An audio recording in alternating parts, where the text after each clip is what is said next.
On January 27, 2017 at 6 in the morning, 20-year-old Elaine Park left her boyfriend Divine Compare's gated community home in Calabasas, California. A few minutes later, Elaine's car would be caught on nearby neighbors' surveillance before her car was then seen on a plate reader before exiting the neighborhood. 5 days later, Elaine Park's Honda Civic would be found 20 minutes south along the Pacific Coast Highway near Malibu, but no sign of Elaine anywhere. Elaine's car was found unlocked with the keys in the ignition and the battery running. All of Elaine's personal belongings inside her car were found in plain sight that included her backpack, a laptop, a duffel bag filled with makeup, 2 iPhones, and around $30 in cash. Strangely, after her belongings were found, they were immediately given back to the family without any proper testing from local law enforcement. The local Lost Hills Sheriff Station and search team divers searched everywhere along the coastline where Elaine's car would be found, but again, no sign of Elaine anywhere.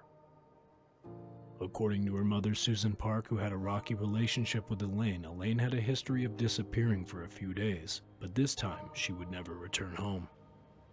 There are tons of theories that surround Elaine's case, and many speculate Elaine may have become victim to some kind of foul play.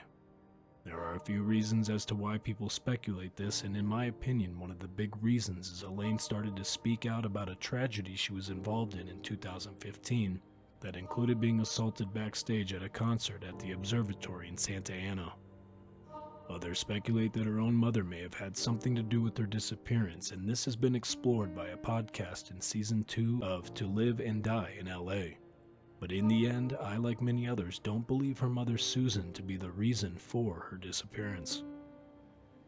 Elaine was a beautiful young lady that had a creative mind and seemed to have a promising future, but before she disappeared, she started to slowly slip away from friends and family, and many have started to speculate that suicide may be a possibility for her disappearance.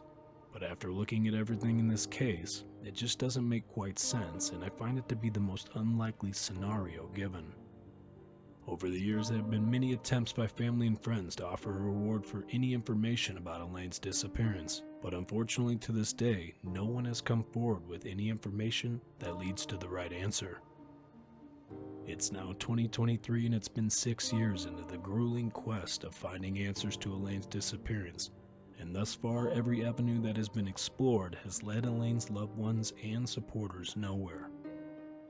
This case will literally leave you confused and in awe, so please join me this March on my newest episode as I cover Elaine's case and really try and explore all the possibilities that surround this bizarre and very sad story. I'm your host Drew V, and you've just heard another trailer for Drew Crime. On January